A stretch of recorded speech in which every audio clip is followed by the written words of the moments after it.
Hello, everybody. Welcome back to Urban Odyssey. Today, we are back for our fourth episode, our fourth week between myself and Juxtaposition 1. And so today, there's an old Eastern Chinese or Japanese proverb that says, "May you live in interesting times," and interesting times indeed. So, with that, I'm going to welcome my co host, Juxtaposition.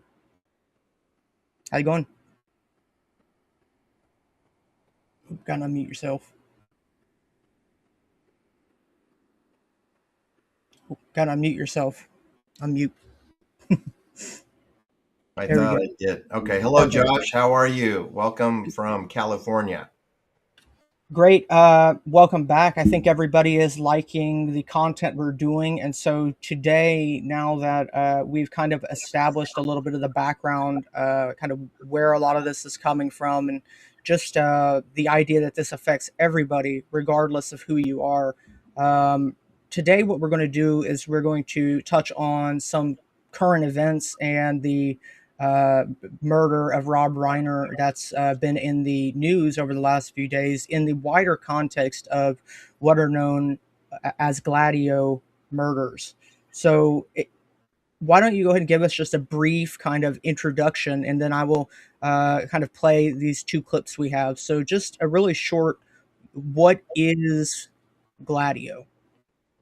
All right. Well, Gladio's over 1,000-year-old program that works under different names. They change the name every 50 years. They'll change the name, but it's always been Gladio. Gladio is the Italian version of military intelligence assassination teams. It has nothing to do with the KGB, nothing to do with CIA whatsoever. CIA is not involved with Gladio. Gladio has to do with military teams like the Navy SEALs, like the Green Beret in the Army.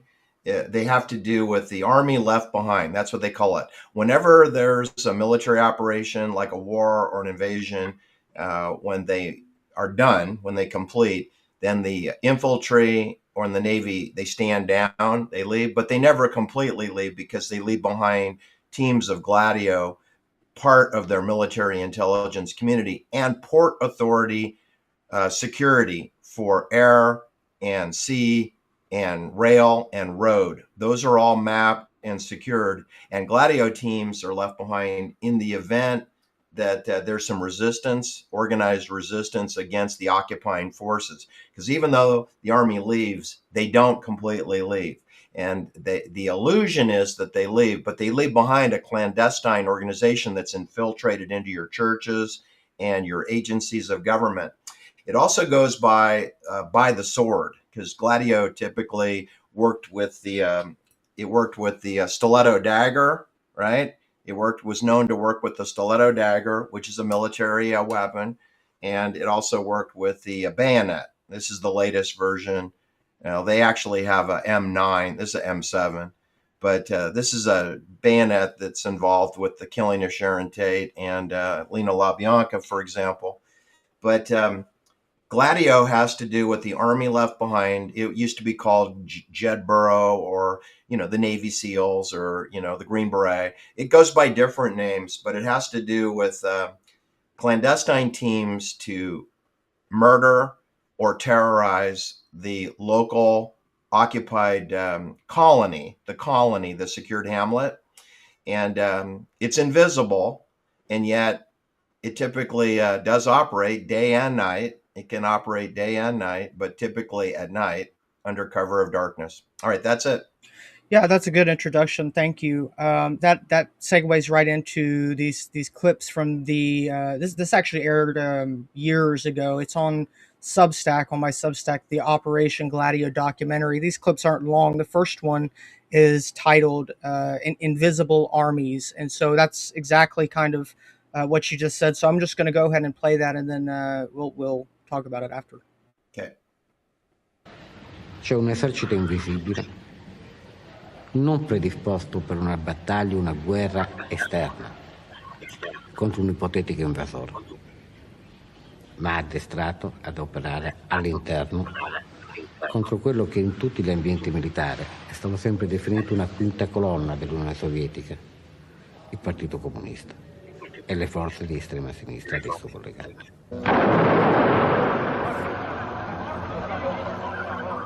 For 40 years, secret terrorist organizations, many trained by Western intelligence agencies, have manipulated the political control of European sovereign states by a campaign of terror and murder. Originally part of a secret network, these groups changed from being defenders of state security into attackers of the established political order. Until 2 years ago, that secret network was generally known by the single word, Gladio.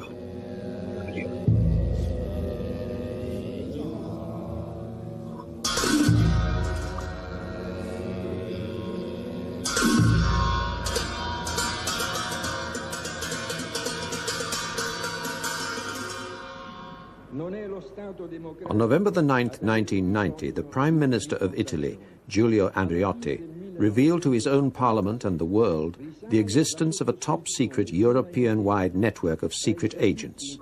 It was called Gladio. This network of stay-behind groups was intended to fight a Soviet invasion of Western Europe. Andreotti's announcement led to an immediate... That was the first clip. Do you have any comments, or do you want me to roll the next one and then we can talk? No, I think he was speaking Italian. So just know that Gladio is everywhere. It's Chinese, it's Spanish, it's Portuguese, it's French, it's Finland, it's South American, it's Indonesia. It's a universal NATO, and every nation is part of NATO, whether you think they are or not. China is part of NATO. Russia is part of NATO. Ukraine is part of NATO. And they all have Gladio, concealed clandestine Gladio forces within their strategic hamlets. All right, continue. Yeah, I was just going to say a lot of that documentary and the things that it talks about came to light around the same time and in connection with all the P2 propaganda due and Roberto Calvi murder in Italy. And so that is kind of how that documentary presents it.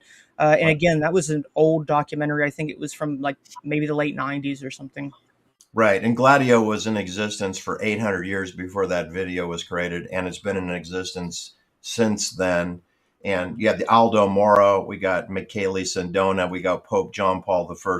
So Roberto Calvi is one of a very long list of Italians who was killed, along with Lucky Luciano, who was not lucky at the airport in Naples. He apparently got a cyanide cup of tea or cappuccino, and that was the end of him. And that was a Gladio hit at the airport in Naples. I was going to say, yeah, exactly. And the next clip that we have is the kind of strategy and what's being gamed here. And the goal is for tension, just fear and tension, because as we've kind of learned very much in recent times, fear is the fuel for all of the plans. If the population is in fear, they're more likely to comply. Yeah, well, I would disagree with that. The primary purpose of Gladio is to murder people that are no longer contributing to the collective, operators within military forces, to retire them, That's the number one reason, is to get rid of people you're no longer working with. Number two is to take care of a leak, a whistleblower. And the least important part is the public display. You know, that's a tertiary goal, is to scare the heck out of the public. That's not the primary reason Gladio exists. Gladio exists to terminate resistance and to eliminate and to cull the herd within the military. That's their overwhelming point. Then they have people at the CIA and these media-oriented intelligence services who can then repackage the murder and use scapegoats and false narratives to frighten the public. But that's not why Gladio exists. I mean, because you could do that without Gladio. You can have hoax events that the CIA, like COVID. COVID is an example of really a psychological event that scared everybody, COVID. But in terms of going over to people's homes and stabbing them to death or slitting their throats, that's a military hit. That's an assassination. Yeah, that's a very good distinction to make. And I think honestly, we will talk about this a little bit. It is a division of labor. You know, you have one group who takes care of the messy stuff, and then you have another group who will set these things up according to either some ritualistic significance or a storyline, a narrative. Staging crew, Hmm.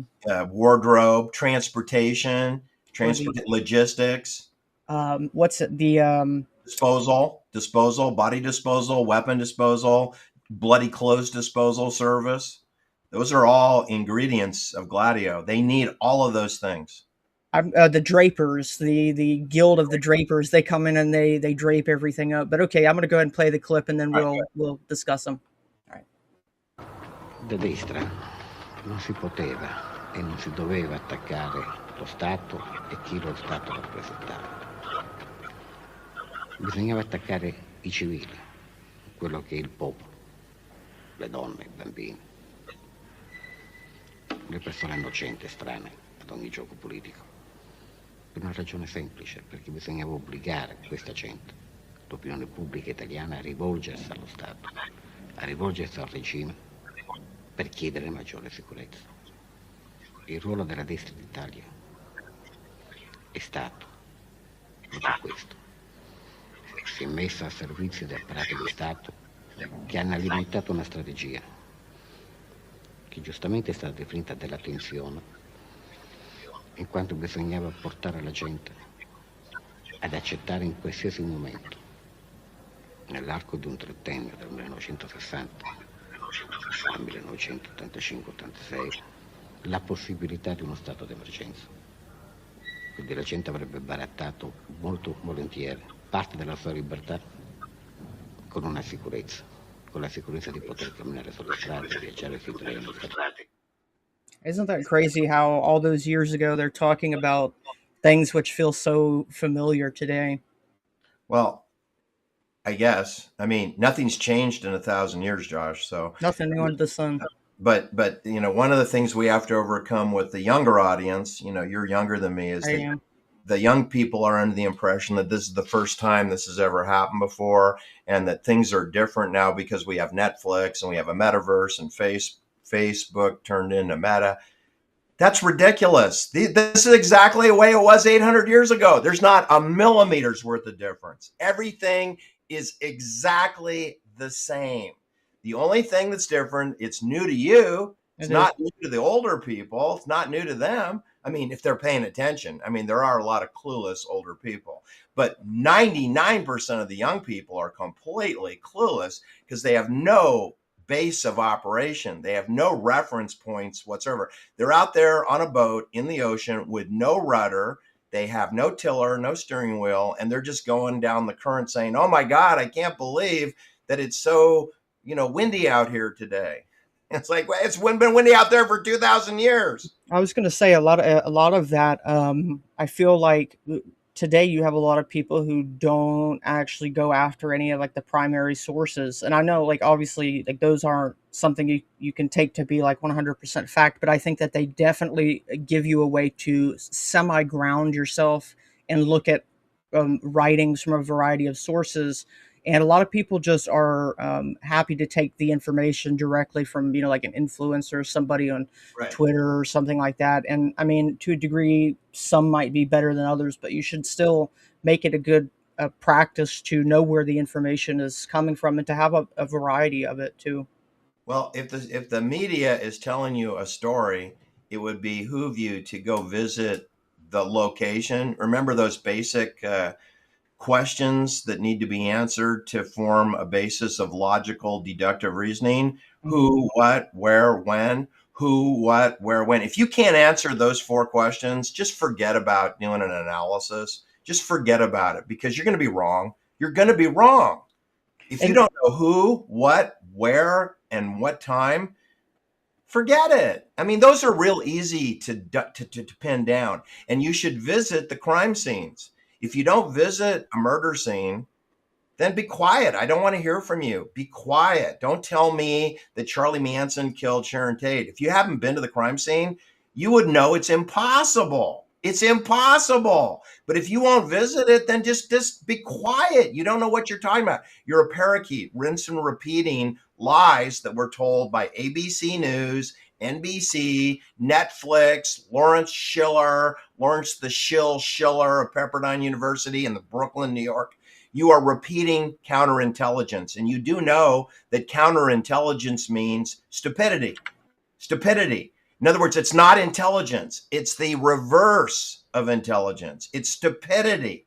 Counterintelligence is stupidity. So if you listen to COINTELPRO people like Alex Jones, Joe Rogan, Rachel Madcow, if you listen to Tucker Carlson, Stupider Peters, born on April Fool's Day, 1980, April Fools, get it? I'm an April Fool's joke, Stu Peters. If you believe any of those clowns, you are in stupidity zone, counterintelligence. Dr. Victor Hansen, Victor Davis Hansen, Jeffrey Sachs, Anthony Napolitano, counterintelligence, fake judge. Ignore him. He's counterintelligence. Thank you. Well, to pair with that, one thing that we have to be absolutely straight about up front is that it would sure seem like information is not being released to the public anymore. Not any official crime investigation information, no crime reports, no details on the crime scene. And for instance, the whole stuff in Utah with Charlie Kirk has been sealed for 60 years. Sealed. What? Why? Why is the public being JFK? Well, you said Charlie. Oh, I might. Well, all of it is just. There's lots of Charlies. We do know the media likes to use the word Charlie. Yeah.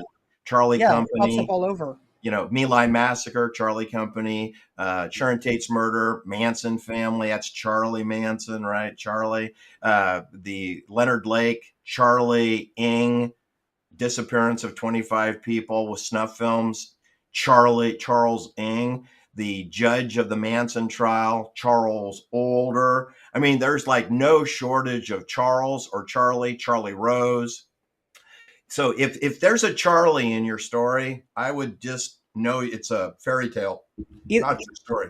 Either way, it enables fairy tales because when you don't have any information, or for instance, a crime has taken place, but how do we know that this is actually happened without either one, going there in person to see it with your own eyes, and two, if there's actually no evidence, no any credible evidence being released from police and crime scene investigators, anything, then at that point, we really just, how can we take any of this as reality?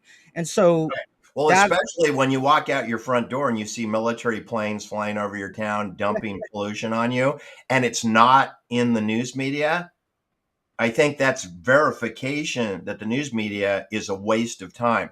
They don't report what's reality land, and they only report what's fake, metaverse. In other words, the media engages in theatrical absurdity, theatrical, scripted, and directed mendacity.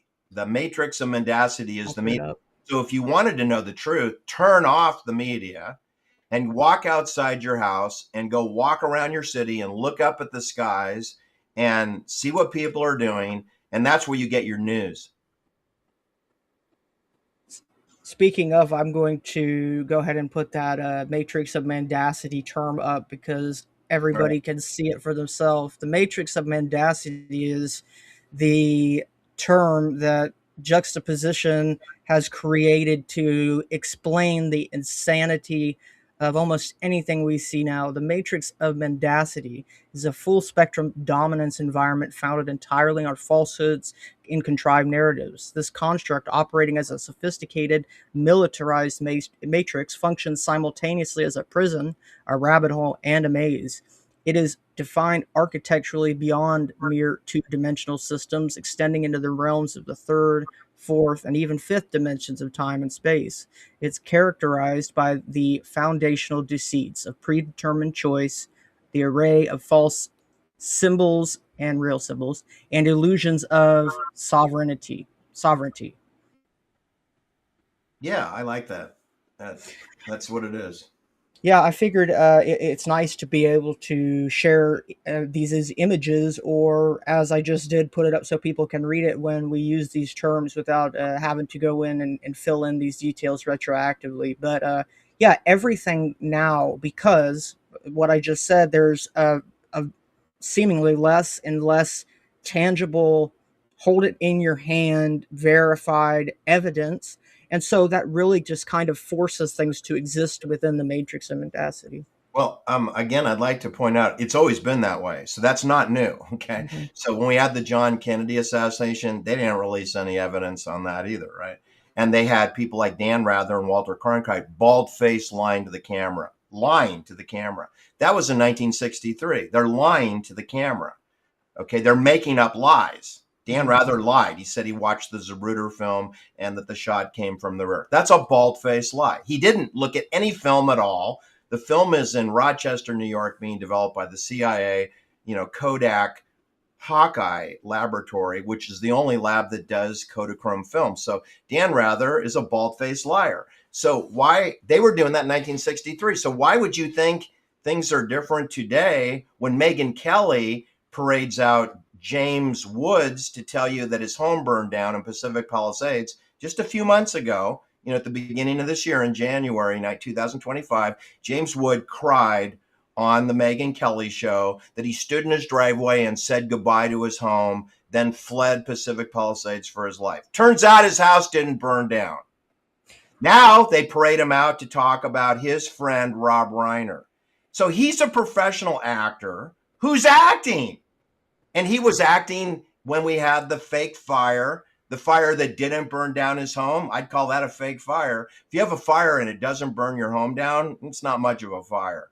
All right. And Megyn Kelly, she's shocked that there would be a murder in Hollywood. Sweetheart, have you not paid attention? There are hundreds of murders in Hollywood. They happen every month. There's a murder in Hollywood. So, why are you surprised? This is routine. Go ahead, Josh. There's one thing that really makes me think, because I feel like there was the old saying, believe none of what you hear and only half of what you see. And with just AI generation and deep fakes, I feel like you're in a position now where no matter what, you have to trust your eyes less than you used to. I think that is a bit different in modern times. I guess. I mean, only if they're doing holograms. Again, if you leave your house, get away from their television and your computer screen, it's less likely that you can be faked out. It is true that they have cloaking devices outdoors, and that I've personally seen military planes flying over my home. I've looked away and I've looked back. I can still hear the plane, but I can't see them. I can't see the plane. So in other words, there's a cloaking device that's concealing the visual image that I had of the plane, and where the plane is still there and I still hear it. But see, now I'm using my ear, but my visual is disabled. It doesn't work. But now I have audio. Now, can they cloak the noise? Probably. In which case, I can't trust my own sensory mechanisms.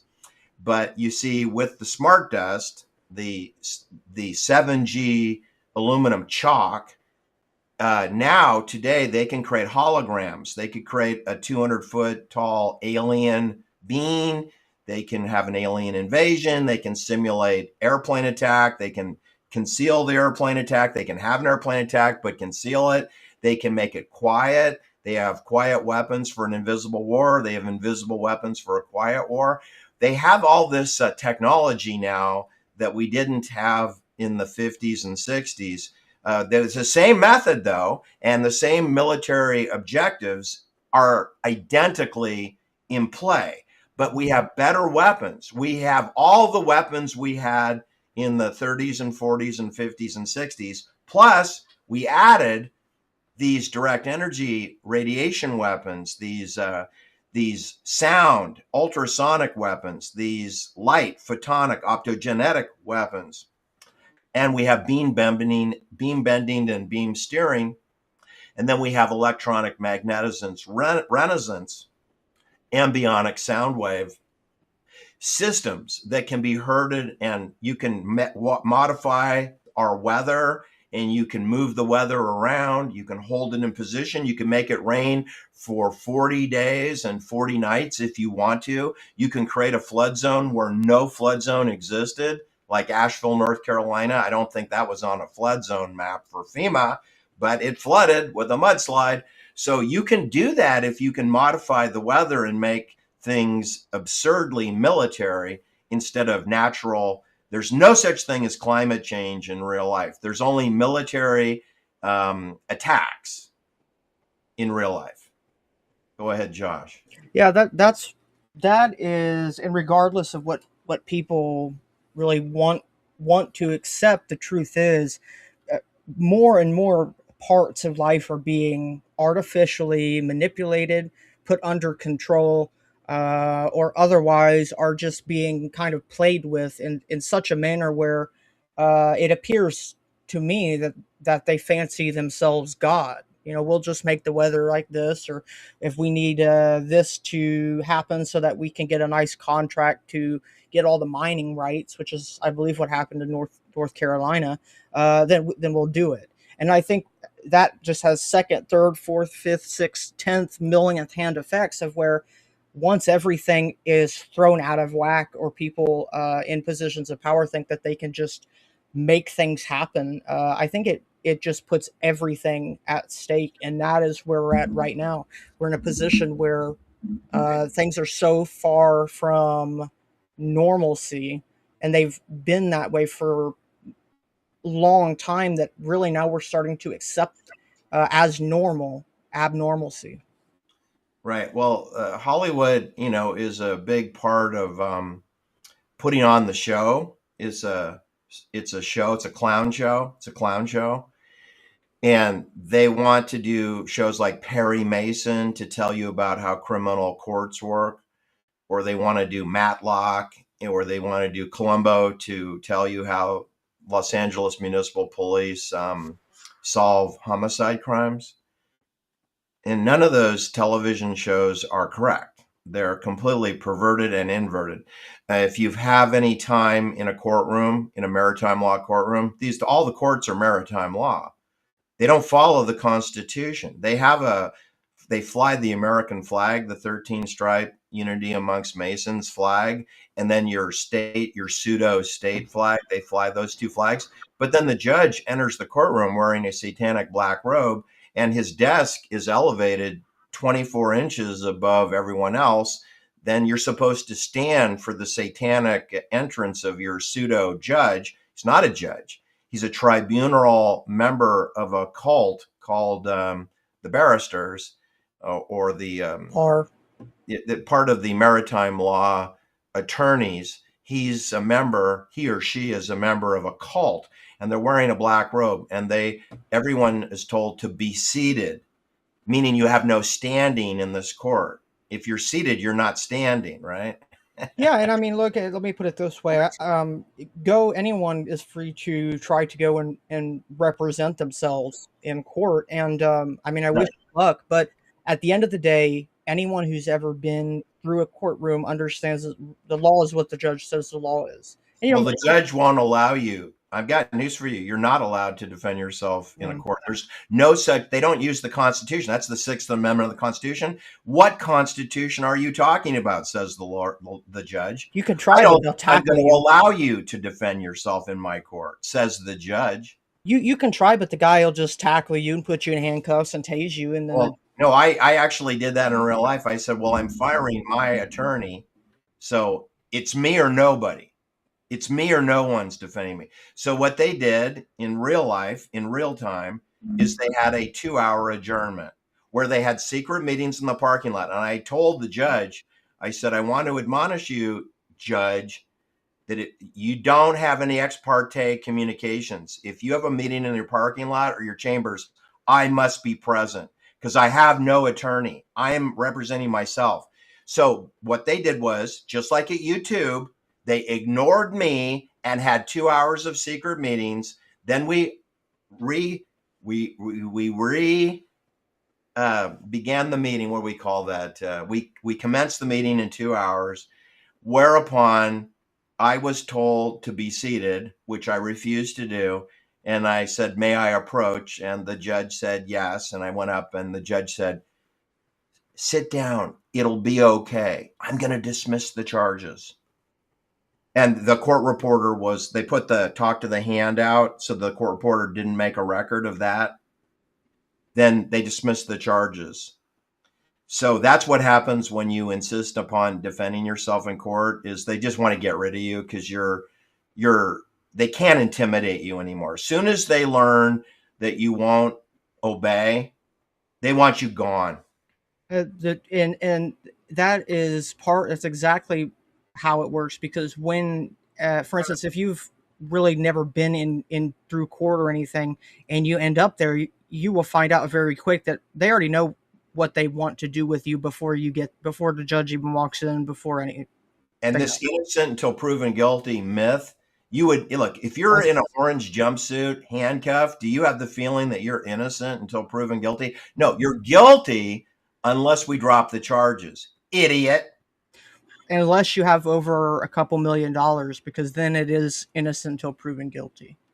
Well, if you don't have money, then no. You need to know somebody, because money's not enough. You have to actually know somebody. You have to be plugged into the cult. Otherwise, you're, then you can commit murder and you get away with it. That's what the bar is. The bar is the mechanism to bring lawyers into the inner circle, such that they've been vetted, and they are known that they will participate in the game or the scam. Right, which is to frame innocent people and to liberate guilty. Mm-hmm. That's the main purpose of a maritime law court. Remember, the captain's in charge and we follow orders or else, right? Mm-hmm. And that's how you control a society. That's pacification control. Look, the courts are one aspect of the fraud. They're an important part of it. That's why I have no respect for Anthony Napolitano. He participated in a system that steamrolls innocent people. And then he talks about your allegiance and voting and the flag. What a hypocrite. I mean, they don't follow any of those beliefs in his courtroom at all. He would never have been a judge if he believed that. He would never be a judge. He's doing counterintelligence operations with Jeffrey Sachs of Harvard University, and they're spewing mendacity. They are the matrix of mendacity.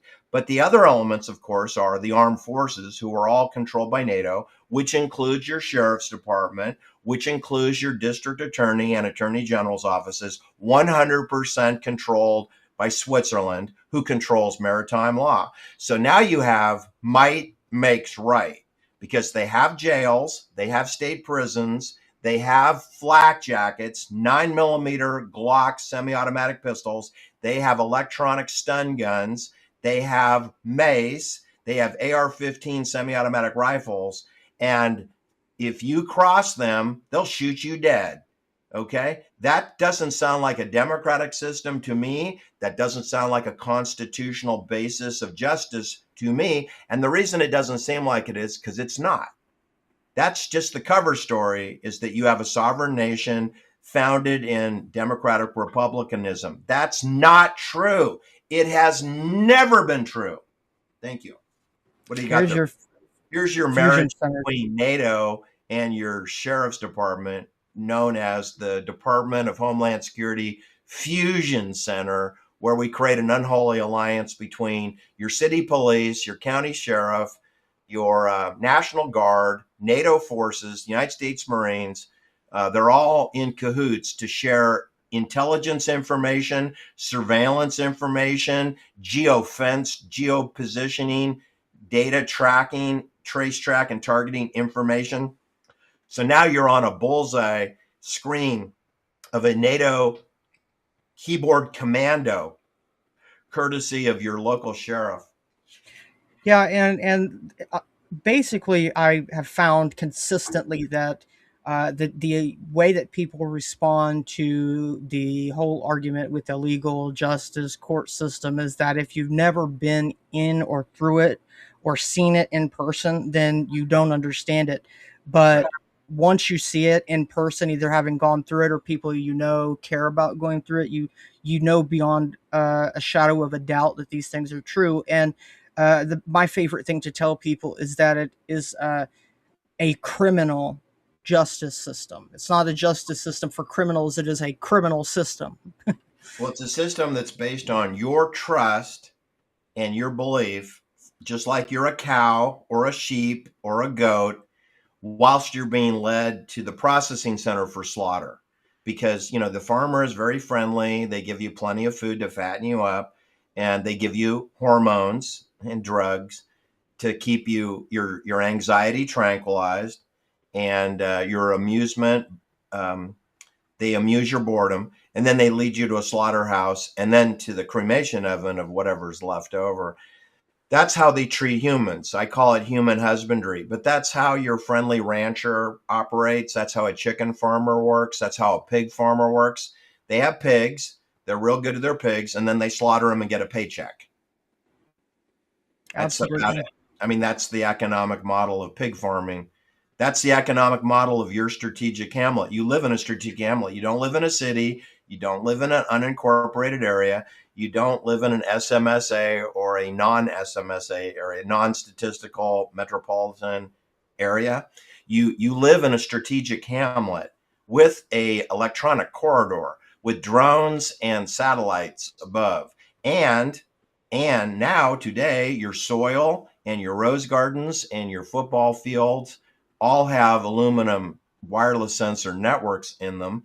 So ground, air, sky, space, low Earth orbit is all trace track and targeting every blade of grass, every moving creature, every biological entity is being traced and tracked in your strategic hamlet today. And they want to have a real ID to verify every moving item in the grid so that they can type in your expiration date, because they're going to have a date of death for you that they're going to plug in. Now, they have the option to murder you before that. They can override, but they have this person will not live past this date, shelf life. And that's not being discussed in the media at all, that every person who has a real ID, so they can travel, every person, they have an expiration date in their dossier. Mm-hmm. Yeah, they do. I guarantee it. I know that is true, because when you look into these programs, they are modeled almost perfectly off of farmyard livestock management, Animal Farm, all the way. 100%. And they're not coming up with a different method for humans. Just do what works for cows. Mm-hmm. Absolutely. Why if that works? Why change it? Mm-hmm.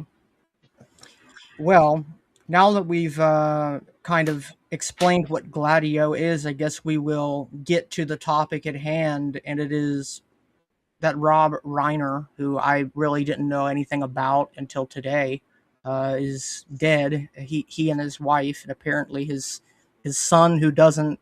You said he doesn't drive, correct? His son doesn't have a car. Okay, so his drive. I don't think he has a driver's license because he's had quote dependency problems.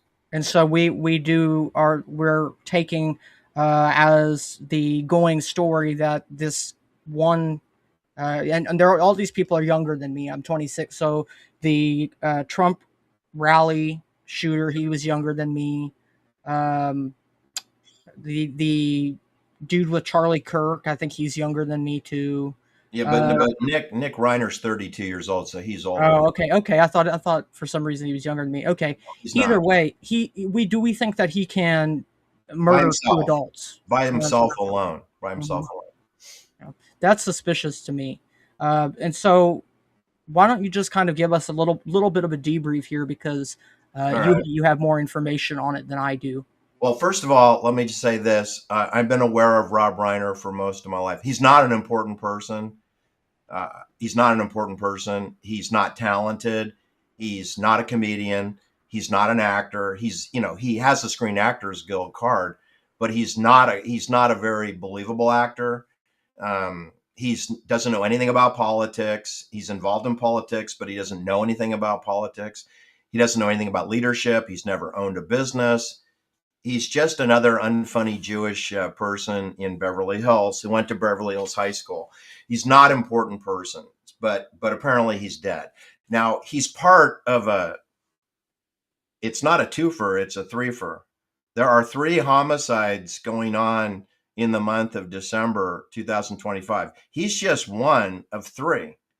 Okay, because on December 1st, well, it's actually Sunday, November 30th is when it went down. We had 2 people murdered by their son in Simi Valley in Ventura County. But Ventura County, they're right on the city limit of Los Angeles. They're right on near the Spawn Ranch, Santa Susana Research Laboratory. Right on the other side of that, near Hidden Hills, which is Los Angeles County, is where 2 people were killed. One was a medical doctor, Eric Cords, age 63, and his wife, Vicky Cords, 66. She's a Pilates instructor and a spin class person. They were killed by their son, Keith Cords, age 37, who then drove 2 hours to Chino and lit his car on fire, shot himself in the head, allegedly. And that was on November 30th of this year, which is approximately, 2 weeks and a couple of days ago. Then, not to be outdone, 1 week after that, we had an opera singer living in Santa Monica, 3 miles exactly 3 miles from Rob Reiner's house. We had the murder of Jubilant Skies, age 71, murdered by his middle of 3 sons. He has 3 sons. His middle son is Micah Skiles, age 31, stabbed or slit the throat of his father at 1727 Delaware Avenue in Santa Monica, exactly 3 miles from Rob Reiner. You should know that Nicole Brown Simpson was killed within 0.8 of a mile of Rob Reiner. Probably closer, like a half a mile away, was Nicole Brown. You should know that Rob Reiner's residence is 0.8 of a mile to OJ's house, and it's 1.6 miles to Conan O'Brien's house. Now, Conan will come into the story because they always have backup crisis actors to fuel a false narrative. So after the Jubilant Skies murder, which happened on December 8th, after that murder, we have this Saturday night, early Sunday morning murder of Rob Reiner and Michelle Singer, his second wife. They have 3 children. The middle child being Nick, who's the murderer, allegedly. And Rob Reiner is 78 years old. Michelle Singer, who he met on the set of Harry Met Sally, had Billy Crystal in that. Remember Harry Met Sally? He met his second wife and then could divorce. Penny Marshall was his first wife, Penny Marshall. And Penny Marshall had a daughter from another man. I don't know if she was married to him or not, Tracy. And then Rob ended up, adopting Tracy, but he's only 17 years older than Tracy. So he's not really the father of Tracy, and he's not really her adopted father either, because he's too young to really be her father. So you should know that then Rob had 3 children with Michelle Singer.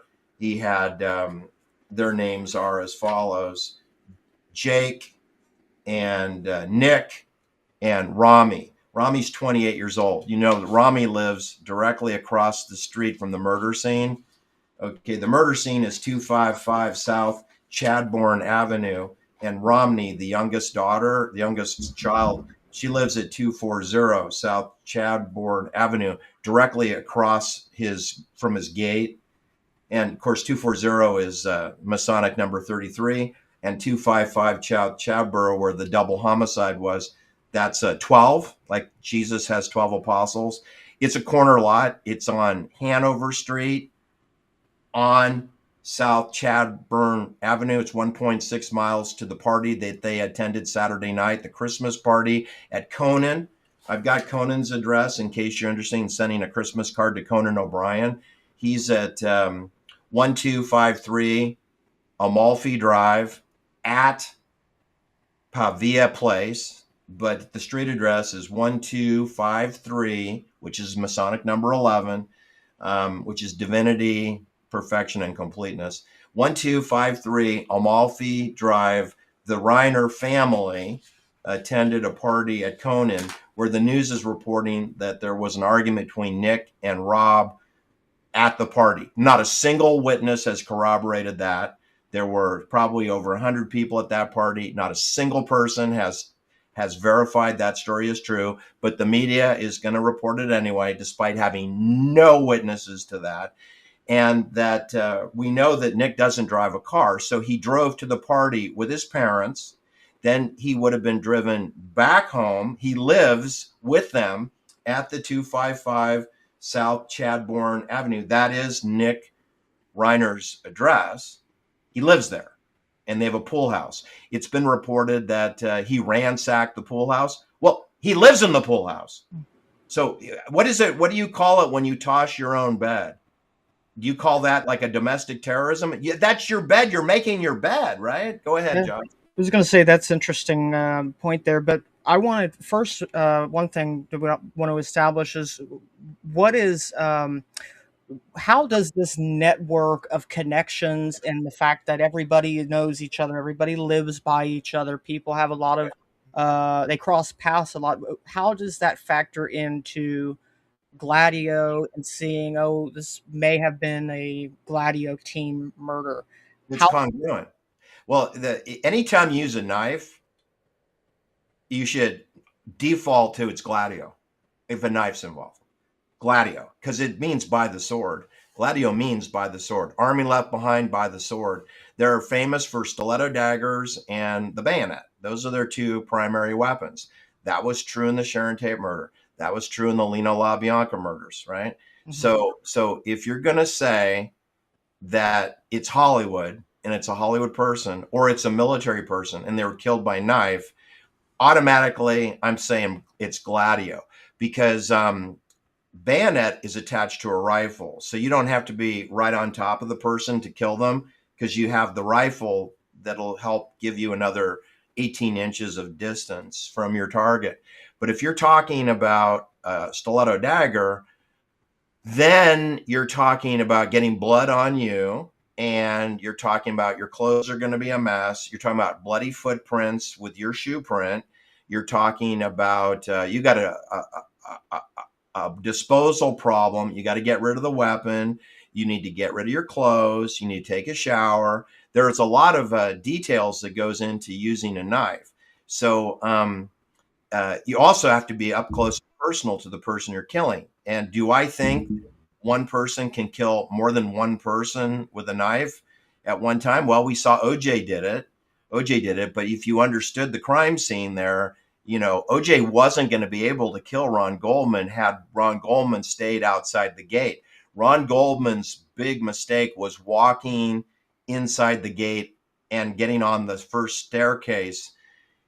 Big mistake, because then OJ shoved him into the side and he was like in a closet. He couldn't get out from his place next to a tree in the steel gate.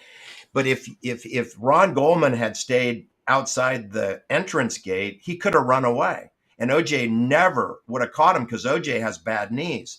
So OJ had a lot of luck involved with killing Ron Goldman. I mean, Nicole was probably going to be dead. She's barefoot, ready to get in the bathtub. So she's a woman who's only like 135 pounds. So she didn't have much chance against a 225 pound steroided out football player.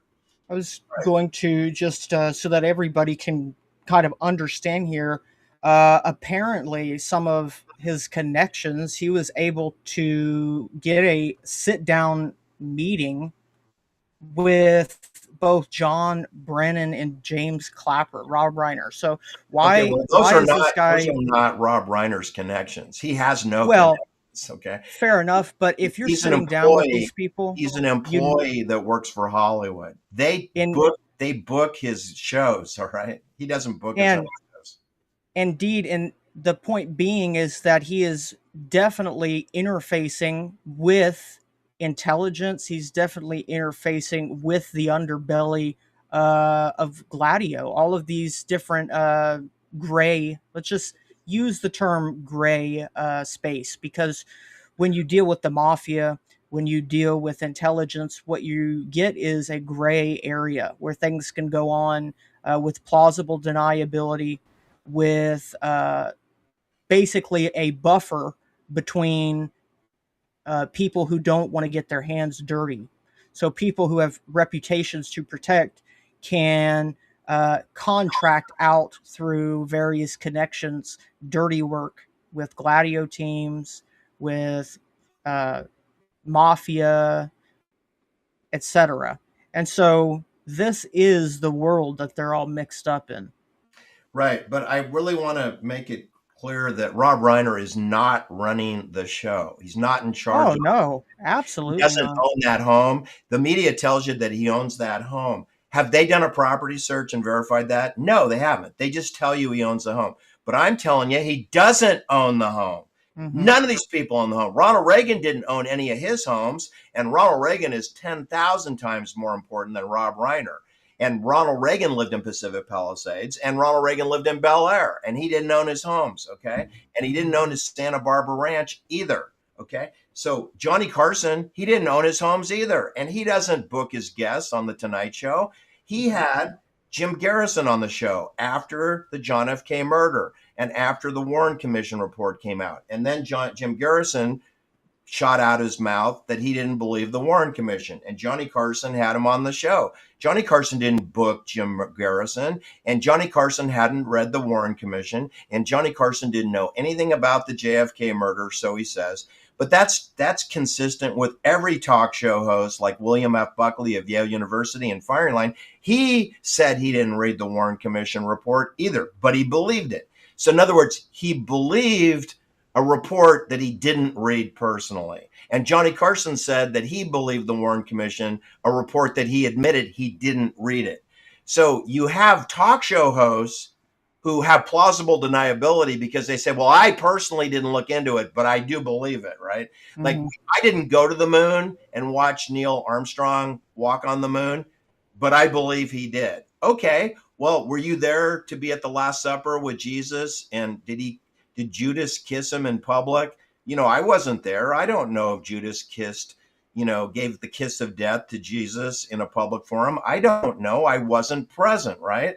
So this comes down to what you believe, not what you know. You don't know that he owns his house, and you don't know how you put CIA people with Rob Reiner. Everyone in Hollywood is working for the CIA, 100% of every person. So every time they appear on television, they're talking to other CIA operatives. Ronald Reagan was FBI and CIA and Army intelligence NATO officer. Every time you saw Ronald Reagan open his pie hole, you're getting counterintelligence, meaning stupidity. Ronald Reagan would go around talking about stupid things that have nothing to do with reality. It's Matrix of Mendacity. That's Ronald Reagan. I met him. He's a very charming man, but I never took him seriously as a person. That's an acting job. Mm-hmm. And Rob Reiner, I never heard one intelligent thing come out of Rob Reiner's pie hole. Ever. Not ever. Mm-hmm. He's a complete imbecile. Mm-hmm. He doesn't book his guests. Go ahead. Well, I was going to say, so what do you think is kind of the likely purpose here? Why do you think that he's ended up dead? Well, you mean one of 6 people. There's 6 dead people in 2 weeks. Yeah. I got 6 dead people in 2 weeks in Hollywood. You mean, like, is he more important than Dr. Eric Cords? No. Dr. Eric Cords, a radiologist. Is Rob Reiner more important than Jubilant Skykes? No. That guy's opera singer. More people go to see him in person. Nobody goes and sees Rob Reiner. He doesn't have any public forums. You only see Rob Reiner in a Netflix or a taped pre-recorded interview. Rob Reiner doesn't go to an amphitheater and speak in front of an audience. He's not a public speaker. Yeah. So to tell you the truth, Rob Reiner is the least important dead person of the 6 people that have been killed. I mean, he's what the media talks about. Remember, the media talks about what's not important, and they don't discuss what is important. Of course, what is important is Los Angeles is completely polluted with smart dust and being sprayed every millimeter, every 10 minutes, every day for the last 3 years. Pacific Palisades is a wasteland. It's a wasteland. Conan O'Brien's estate, I gave you the address, 1253 Amalfi Drive. I would never live in Conan O'Brien's home. It's polluted, okay? He lives in a cesspool. He's 2 blocks off Sunset Boulevard. Who cares? OJ's house was quieter. And you know what they did with OJ's house? They demolished it. It's gone. And Do you think that, and really this is kind of, because I have to state once more for everybody, I didn't really know who Rob Reiner was because I'm pretty young and I just don't know people like that. And really, like you said, he wasn't. It was never important. Who cares? Yeah. He fits into the does not matter category for all the people that heard his name. He's known as Meathead. That's his only acting job he ever had. His character's name was Meathead. That's what Archie Bunker called his son-in-law. It was called, the TV show is called All in the Family, and it ran for 12 years, 11 years at least. And he's known as Meathead, the son-in-law of Archie Bunker. Okay, there's Meathead up there on the upper right, okay? And he was known for a loudmouth, opinionated, clueless, inexperienced person living in Queens in his father-in-law's house because, see, Meathead didn't have a job that could pay rent. So he's living with his wife's parents. He's a meathead. Do you think that Nick Reiner, who's living in the pool house of his father in Brentwood at 255 Chadbourne Avenue, do we think that this fake murderer is a lot like Meathead, who was Rob Reiner's most notable contribution to Hollywood television? To a T, they're almost exactly the same, except Nick doesn't have a wife. If he had a wife, they would have All in the Family. It's just Nick doesn't have a wife. I was going to say, really, because of how little we're getting from anyone on this, I think the question boils down to: do we think that the son did it, or don't we? And I'm a firm no. I don't think the son did it. Yeah, I think it's implausible.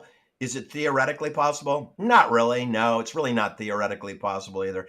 There's no way. Go out and get a pig and get 2 pigs and put them on your front yard and then kill them both with a butter knife. I double dare you. They won't tell you what kind of weapon was used. So I'm going to just tell you they would have used a stiletto dagger, or they would have used the bayonet. And you can slit throats with both of those weapons, but you can put a 6-inch deep wound, and the person will not survive. You know, it'll go into their kidney or their liver or go into their heart, and they will not survive a bayonet strike. They're not going to survive it. They're going to bleed out.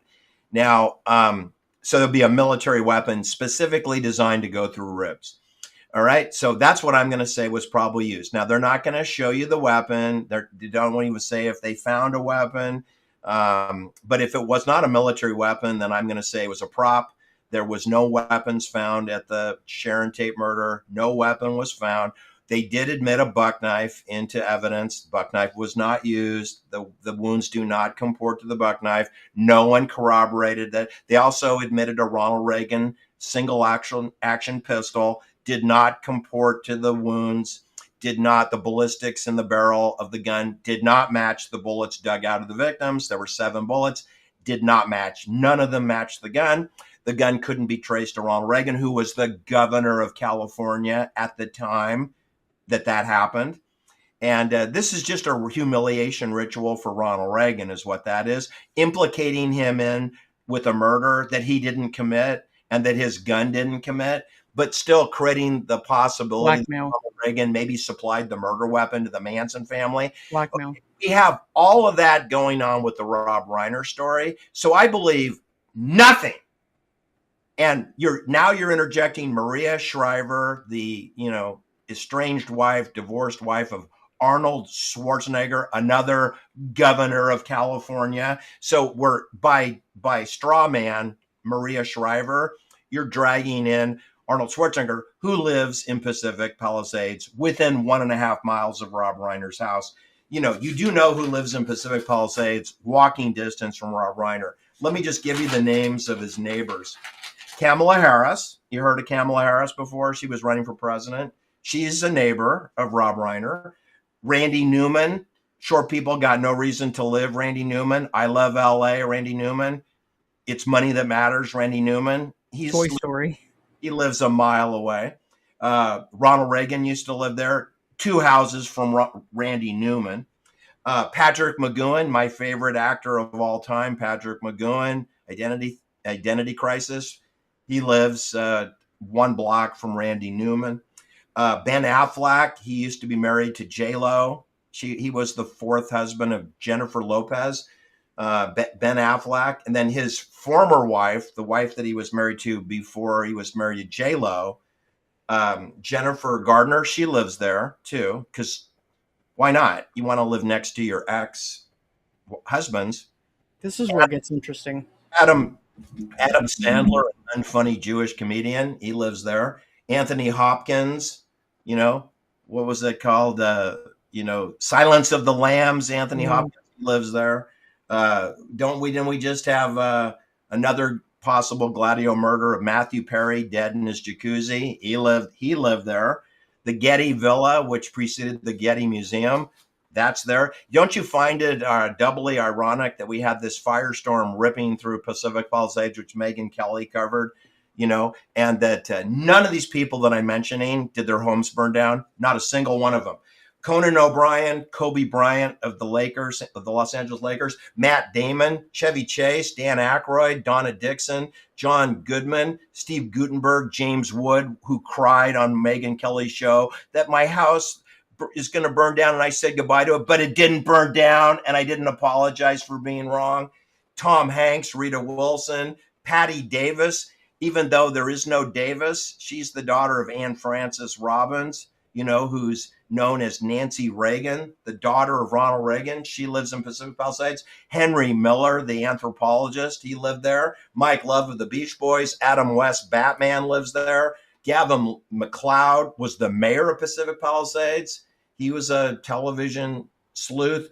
Sidney Pollack, a Jewish director. Bob Saget, an unfunny Jewish comedian. Joan Rivers, Jerry Lewis, Julia Louis-Dreyfus, Ted Knight, Max Horkheimer, anthropologist, Theodore Adorno, Jimmy Lee Curtis, Billy Crystal, another unfunny Jewish comedian, Maria Shriver, Arnold Schwarzenegger, Charlie Manson lived in Pacific Palisades. He was 0.6 of a mile from Rob Reiner's house. Charlie Manson, easy walk to Charlie Manson's house. So what I'm telling you is Walter Matthau, Bill Cosby, America's Daddy, Tommy Chong of Cheech and Chong, Kate Hudson. Okay. See, Han. Okay, that's enough. All of these people popping up who have all these connections living together, and then as anyone who's watched any of the content from Juxtaposition that we've done together, numbers, when you start looking at the dates and the addresses and the numbers, things like this pop up. And so obviously here's one, and I bet there's probably other, but Rob Reiner's son was born in 1993. His specific date of birth is reportedly September 14th. And so the date, or the amount of days between September 14th, 1993 to Thursday, December 11th, 2025 is 11,777 days. And Yeah, it says from, could be the next day. Yeah, 11,777 days, and so 777 is lucky. 11 is a master number. You don't reduce 11, and so this leads me to believe that things like these are rituals. These are rituals going down. Well, when you have 3 homicides in 2 weeks with 6 people that are dead, 6 is a 33. And the first murder, which was Dr. Eric Cords and his wife Vicky, the address of the murder scene is 507 Hawksbill Place in Simi Valley. 5 plus 0 plus 7 is 12. That's the same address as Rob Reiner, which is 255 Chadburn Avenue. That's a 12. And the first murder that kicked it off was Dr. Eric Cords. That was at a 12. It's a hell of a coincidence. Those murders, one was on November 30th. The other one was December 13th. It's probable that Rob Reiner was killed on the 13th. Yeah, we don't even really. That's the look at that. The bodies were found at 3:38 p.m. on Sunday, but they could have been dead almost 24 hours. I mean, you'd think that we would at least get that, but it's like, what? I believe they were killed immediately upon returning home, and that Nick wasn't with them. I believe that they drove Nick and dropped him off somewhere else, or Nick said, "I'll get a ride with someone else at the party." Nick is being used Patsy. In many of these murders. You have to lure the victims to the murder scene. So in this case, the murder scene is the home that they live. But if you're going to bring in military people who are going to do the killing, you need to remove the victims, then have them return when the killers are in position. Otherwise, the murderers will have to come on the property, and there's a security system that will have to be disabled. Now, can the military do that? Yes, of course. They can disable all the security systems. So security is not an issue. You do know that almost 100% of every person's home who I mentioned in Pacific Palisades and Brentwood, they all use the same security company, which is military. It's called West Tech Security. And every one of these people, from Ronald Reagan to Arnold Schwarzenegger to Rob Reiner, would be using West Tech, who O.J. Simpson used. West Tech gave permission to Tom Lang to send Mark Fuhrman over the wall. Just so you know, the LA police didn't just jump over the wall at O.J.'s house. They didn't just do that on their own initiative. West Tech Security gave them permission. Isn't that interesting that West Tech has a higher security clearance than the Los Angeles Police Department? West Tech. They're a contractor. They tell the police if you can go on their property or not. Isn't that interesting? Very interesting. And that's who could give permission to you if you wanted to go check out Rob Reiner's property. If West Tech okays it, you can go jump that gate, Daddy-o, or they'll give you the code to get in, because they know the code. There's a code. There's a cipher code. They'll tell you how to disable and not disable their system if you have the proper security clearance. Like, I work for Gladio. Oh, well, then you have it. Every time when we look into these and you start to see Masonic numbers popping up, and you start to see they all live and went to the same school, and they live next to all these famous people, and then you find out that they're having connections with all of these other people, and then you find out, oh wait, it looks like somebody had access to the security company, or somebody at least had help. Looks like they are always being helped by somebody. Well, there's two examples I can give you. One is JohnBenet Ramsey, age 6, garroted, then her dead body, positioned in the wine cellar of her parents' home. John Ramsey, United States Navy intelligence officer and an executive vice president for Lockheed Martin. Do you think that his home, his 10,000 square foot home in Boulder, Colorado, do you think they have a security system and cameras? Yes, they do. Yes, they do. Do you think that the people who killed his daughter have access to his security system? Yes, of course I think that. Yes. Does John Ramsey knows who killed his daughter? Yes, of course he knows. Yes. He may not know the specific name, but he knows who did it. And so does his best friend, Fleet White. Fleet White. It's very possible JohnBenet was killed at Fleet White's house, then driven to John Ramsey and Patsy Ramsey's house. It's only a mile drive. It's just 3-minute drive. So in other words, JohnBenet Ramsey was killed in the same neighborhood where her body was found. But her body was found in the wine cellar and then was moved and placed in front of their triangular pyramid Christmas tree for the Colorado Boulder police. They placed the body in front of the Christmas tree. In other words, they destroyed the crime scene, didn't they? Because you're not supposed to move the body on discovery.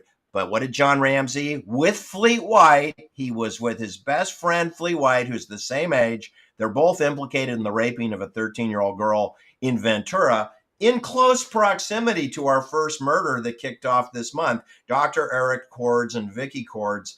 In that neighborhood, John Ramsey and Fleet White White's father, Fleet White Sr., raped a 13-year-old girl and videotaped it.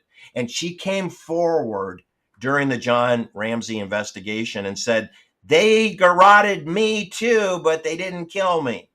And that was deleted from the story. The media didn't cover it. The district attorney of Colorado did not pursue it.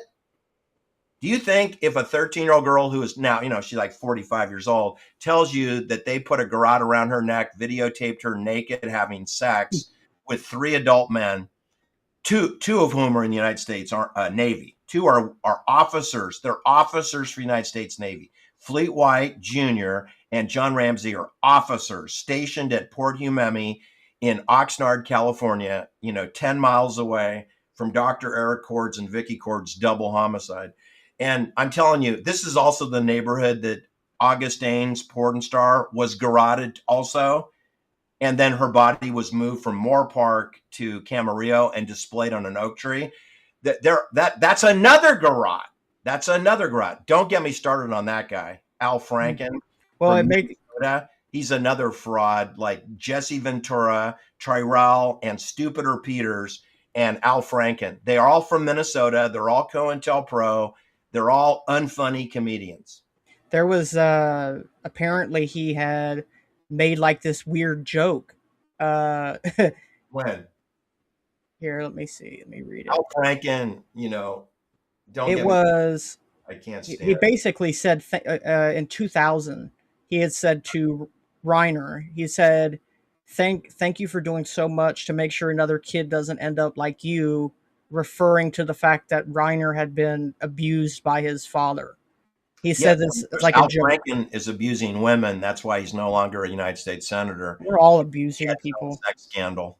Yeah, they're all pedoid. They're all 100% pedoid. Mm-hmm. And so that's always a factor.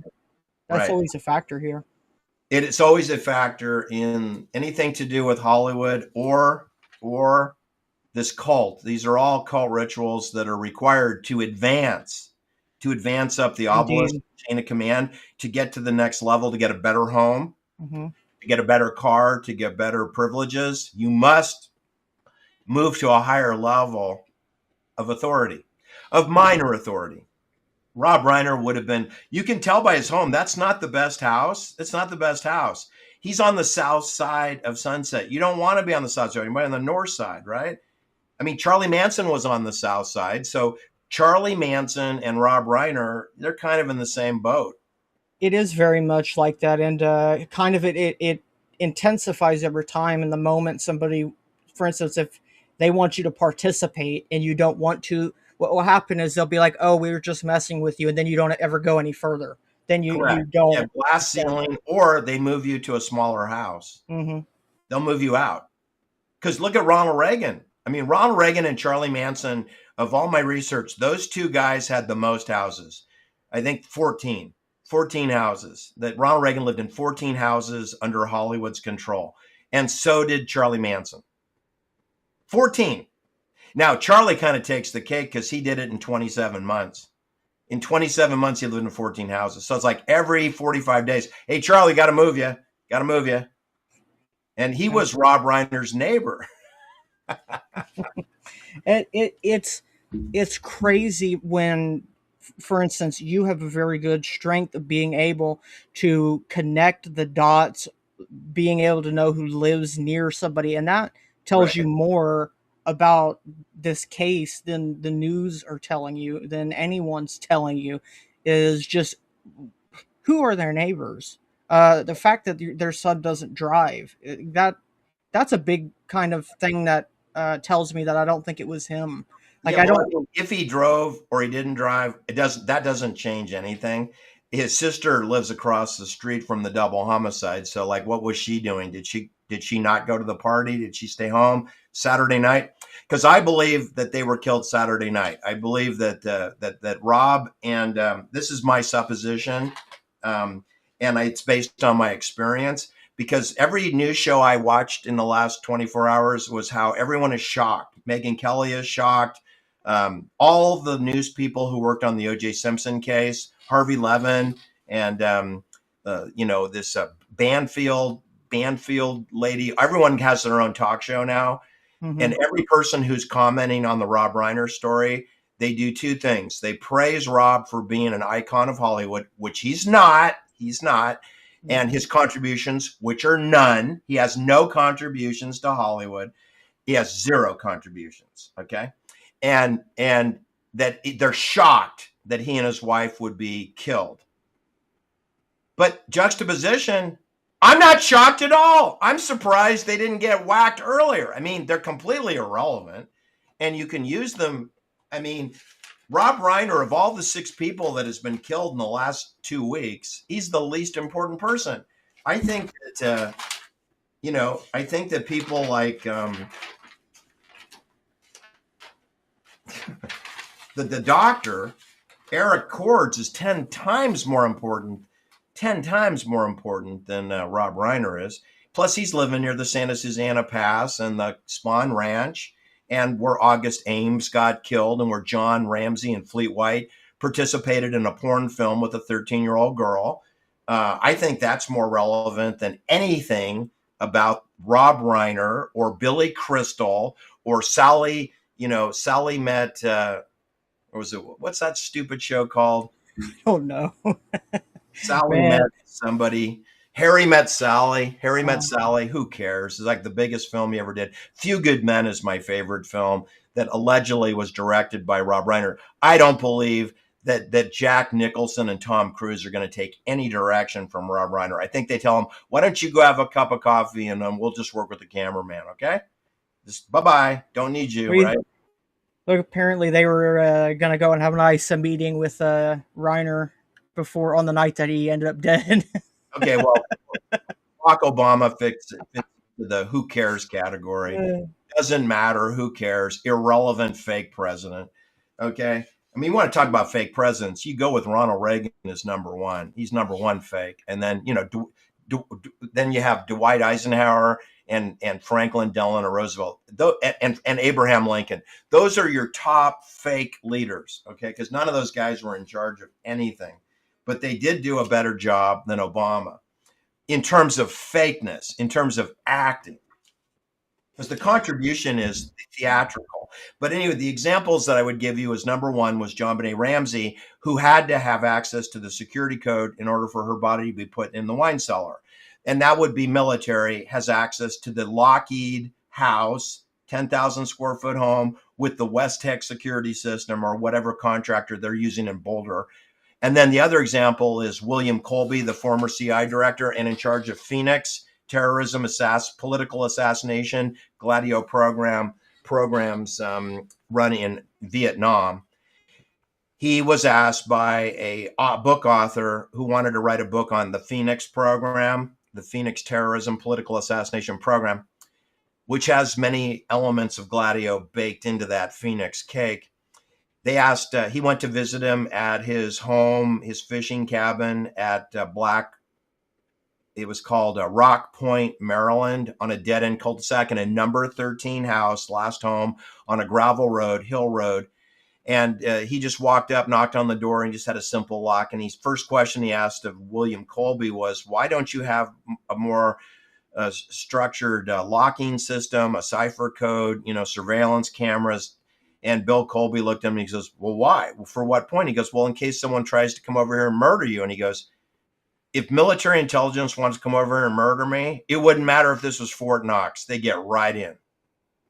That's what William Colby told an author on the Phoenix program, that if military intelligence, Gladio, comes to your home and you have the most sophisticated system with armed guards, like Swiss guards of the Vatican, to kill the Pope, which, by the way, Pope John Paul I had Swiss guards. He had 113 Swiss guards guarding him. When he was murdered with cyanide tea, didn't make any difference at all. They went right into his bedroom, for crying out loud, and killed him in his bedroom. So William Colby got murdered in his kitchen. He got murdered in his kitchen. All right. But his words were prophetic. He told the author, I don't need a security system because it wouldn't matter. That's what he said. And he was director of CIA. He would know more about it than I do, juxtaposition. I'm just repeating what the director of the CIA said. Mm-hmm. It doesn't matter. If it's Gladio, it doesn't matter. They will get into your home. So yeah, it doesn't matter if Nick has a driver's license or he has a car. We know he lives in the pool house. And I believe that he was told, don't go home. You're going somewhere else. Then they kill the parents. Then they blame the scapegoat. Mm-hmm. That's what they always do in Gladio. Always have the same thing pops up, and that's kind of how you after you see these things a few times, you start to recognize patterns that are happening in all of these different investigations and murders and stuff. Had a dozen scapegoats, but they never convicted anybody. There was no official arrest in Zodiac, but they had a dozen scapegoats lined up. And Netflix does pseudo documentaries that, you know, it was maybe Arthur Lee Allen did it, right? Mm-hmm. No, I mean, Arthur Lee Allen is a really good scapegoat. He's really good. But no, he didn't do it. He did not do it. But I mean, is he a pervert? And did he get convicted of molesting children? Yeah, he did.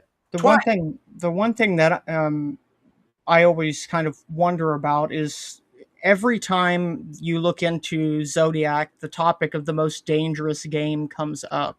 Right. And that is Arthur Lee Allen read that book, and he had a Zodiac watch, which his mommy gave him, and he had the book, The Most Dangerous Game. So I mean, that is like tagging your scapegoat. You're like tagging him. Well, the most dangerous game, and also the ciphers and stuff. This was very heavily occult. Yes. Yeah, you know, they were going. It was a ritual. It was definitely a ritual, and that is really the biggest question that I have remaining at the end of all of these. Is it looks like this was definitely a ritual, but what was the point? What was why were these people chosen? Well, it doesn't matter. You don't have to know that, Josh. Remember, Gladio, it's not about you or me or the public. It's not about that. It's an internal, it's like the Gestapo's secret police policing their own people. Mm-hmm. So in the case of Sharon Tate and Abigail Folger and Leno, 99% of the public has no idea that all those people actually work for military intelligence. They have no idea that Abigail Folger of Harvard University works there. Like, they don't know that Anthony Napolitano and Jeffrey Sachs and Victor Davis Hanson, they work for military intelligence also, but nobody knows that they do, right? But if you're a part of the Hoover Institute, you should really, bells should ring. Henry Kissinger, George Shultz, Condoleezza Rice, they're all fellows of the Hoover Institute. So how can you not be associated with military intelligence when you work for a military intelligence think tank? For crying out loud, how dumb do you have to be?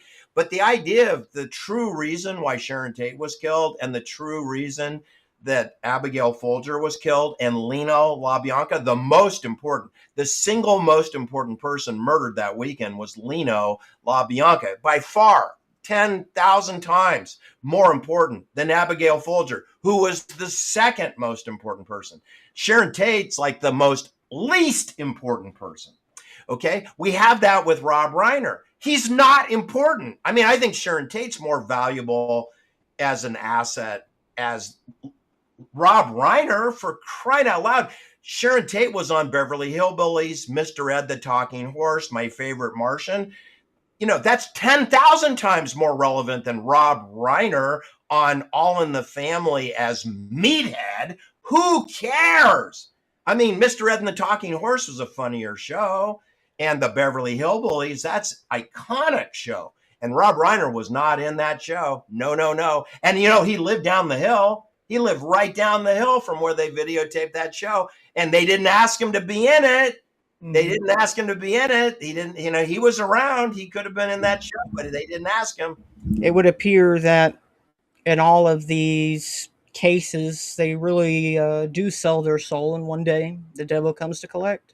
Yeah, I don't know what the reasons were, but there was a reason. I don't need to know it. I just need to know what was. I want to know what weapon was used, and what's the approximate time of death. I'm letting you know that the Conan O'Brien party might have gone to midnight, but that the Rob Reiner probably would have left early.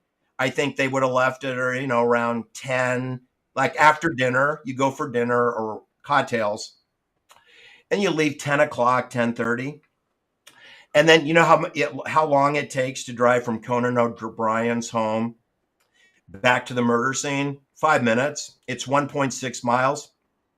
And you jump on Sunset Boulevard, you go half a mile, and you turn left, you go down. 5 minutes. Then they come home at 10:45 p.m. And they're confronted with, probably a dozen men in their home, both 6 inside the house and 6 on the perimeter of the house. And that they're then, taken, I would assume they would be taken to different rooms in the house and then have their throats slit separately, just to make it less complicated. And prisoner dilemma game, you think like if you cooperate, they won't murder your spouse when you have no intention of sparing anyone. They're going to kill the 2 people. And then they leave. Then a second team comes in, the cleaners, the carpet guys, the drapery, to make sure that there's no bloody footprints, because there's going to be blood. There's going to be blood if a knife is used. So you want to have a team. Now, the soldiers would all have plastic booties. They'd wear plastic booties and surgical gloves. So there's going to be no fingerprints anywhere. And there's going to be no shoe prints. There'll be no shoe prints. However, you still send the cleaners in anyway, just to make sure that nothing's out of place. To present the crime the way you want to present it. Maybe there was staging, which of course the media hasn't told you if there's any staging. But that's important to know that, because there's a message that's to the intended people, not the public. The intended people are people like Billy Crystal, Conan O'Brien, Maria Shriver, Arnold Schwarzenegger, Randy Newman. Short people got no reason to live. They're going to get a message from the Rob Reiner case that you won't understand because you don't work in Hollywood. Mm-hmm. But if you work in Hollywood, there's going to be a specific message for you. That's why James Woods goes on television to tell you a wonderful, magnanimous story about how Rob Reiner saved my career. That's what James Wood said last night, that Rob Reiner saved my career by putting me in a film when no one would hire me. He saved my career. Like I care. This whole thing just comes, I think it comes with the job. I mean, it feels like a lot of people now is like, oh, they want to go to Hollywood and be a star. But what they don't understand is that this quite literally is the job. The reason. It's a job, full time. I want to get the point across that the job comes with the military intelligence, like that. That's one and the same. And a lot of times people don't understand that. And arguably, a lot of times, just look at the track record of people in Hollywood. A lot of times it does end similar to this, Well, all I'm saying is if you watched a news story presented to you, like the killing of Nicole Brown Simpson, if Geraldo Rivera is in the story presentation, if Geraldo's in it, if Larry King, who now has passed away, if Larry King was in it, if Barbara Walters was in it, if Harvey Levin of TMZ reports on it, if Megyn Kelly reports on it, if Jimmy Kimmel reports on it, if Bill Maher reports on it, it's fake. every single thing that they say is incorrect. It would be, then it's military operation and their cover story. They're in the counterintelligence business. So anything Stu Peters says, anything Tucker Carlson says, anything Anthony Napolitano says, any Fox contributor who's on the retainer payroll, any expert on Fox, any expert on CNBC, any expert is going to lie right to your face into the camera. So we'll get no intelligence information from Geraldo Rivera, ever, not ever. They're experts at lying. They're readers. They're called in London. They actually don't. They call them what they are. They read their teleprompters, and they give them a script. They can rehearse it. Then they reinforce it by showing you off camera. So they're reading their stories. It's not their thoughts. Their thoughts are not their own. They're readers. Geraldo is reading you a fairy tale. Rachel Madcow of Stanford University, she is reading you her lesbian printed story. She was outed as a lesbian on the Stanford campus. Do you even believe that story? That she was outed as a lesbian at Stanford, which has gay Peter Thiel running around in, little fairy tale boots. You got Peter Thiel, he's gay. Rachel Madcow, she's gay. I mean, the whole campus is gay as far as I'm concerned. What else do you want to know? I think we've really made the point that story. Yeah, and so do you have any last thoughts on Gladio or anything that is just wait 2 weeks, we'll have another one, and we don't have to talk about Rob Reiner anymore. I really don't like to talk about Rob Reiner because he's completely irrelevant as a human being. He has no relevance to Hollywood. He had a career in Hollywood. He got a house. He went to Beverly Hills High School. You do know that Rob Reiner's high school classmates were Richard Dreyfuss of Jaws and Albert Brooks, whose real name is Albert Einstein, that those three graduated. They did 4 years at Beverly Hills High School. Those three, Richard Dreyfuss, Albert Brooks, and Rob Reiner. Okay? And they're 3 years younger than Sharon Tate. And of those, all three of them live right down the hill from where Sharon Tate was killed, which she was not killed in her home. Just like Lino LaBianca, he was not killed in his home.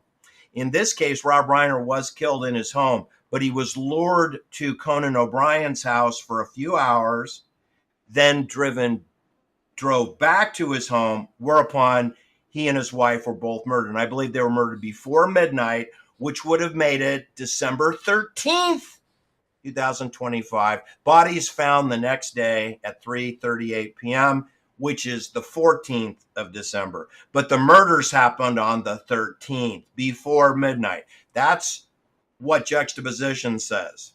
That's not what Megyn Kelly says. She's shocked. I am not shocked. I think 13 is a more important number than 14. We were talking about that. I was like, because we both agreed, it's like I don't genuinely think that anybody could be shocked, because it's like I said, this has been happening. Thelma Todd, she was the first person in Pacific Palisades to be garroted and then suffocated in a garage in Pacific Palisades. Thelma Todd. And it was like during Prohibition, 1924. Wow. Thomas Insay, he was the first guy to be murdered in Benedict Canyon at 1051 Benedict Canyon Drive. Benedict Canyon Drive 10507. Perfection and completeness. That's 2 blocks from Eric Schmidt's home. That's 1 block from Walt Disney's home. But at the time, Walt Disney was not living there because he wasn't famous yet. But the thing is that Thomas Insay went, I think Thomas Insay went first in Benedict Canyon. Then Thelma Todd went second in Pacific Palisades, which is approximately 1.8 miles away from Rob Reiner's house. So Conan lives pretty close to Thelma Todd's murder. So this business of being shocked, just forget about it. Charlie Manson lived there. Thelma Todd was killed there. Bob Saget was killed there. Nicole Brown Simpson was killed there. O.J. Simpson lives there. Kamala Harris lives there. Arnold Screw Your Freedom Schwarzenegger lives there. You should be surprised about nothing that goes on. It's a Hollywood set. All the world is a stage, and the men and women merely the players. And West Tech Security's running the gates. West Tech. Yeah. All right. Thanks, Josh. Absolutely. Pleasure to do business with you today. It was a good one. I appreciate it. Everybody, thank you for tuning in, and we will see you next week. Okay. Take care, everybody. Bye now. Bye-bye.